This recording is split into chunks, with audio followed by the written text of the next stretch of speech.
అని మనం పిలుస్తాం ఈ 2 సంవత్సరాల వార్ని. ఈ వార్లో గాజాలో మొత్తం 98% వ్యవసాయ భూమిని నాశనం చేసింది. గాజాలో ఉన్న 80% నివాస యోగ్యాలని నాశనం చేసేసింది.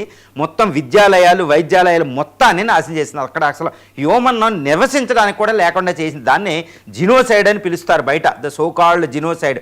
అంటే జాతిని నిర్మూలనం అనే పదంతో ఇటు పాలస్తీనా ప్రభుత్వం చాలామంది చాలా దేశాలు మాట్లాడుతూ ఉంటాయి అన్నమాట. ఇప్పుడు ఈ గాజాలో యుద్ధ విరమణ జరిగింది, ఫేజ్ ఆల్మోస్ట్.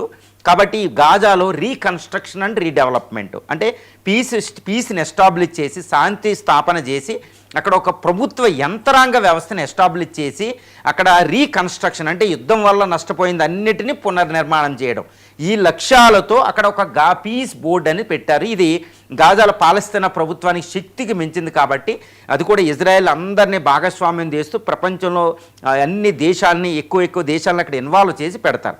కానీ ఇక్కడ డొనాల్డ్ ట్రంప్ ఏం చేస్తున్నారంటే అంటే డామినెంట్, మాది అమెరికా డామినెంట్ అంటూ ఆయన వెళ్ళిపోతున్నాడు.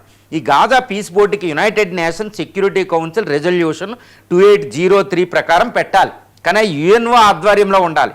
కానీ ఆయన డొనాల్డ్ ట్రంపే వైట్ హౌస్లో కూర్చుని అనౌన్స్ చేశారు ఈ గాజా పీస్ బోర్డు అని.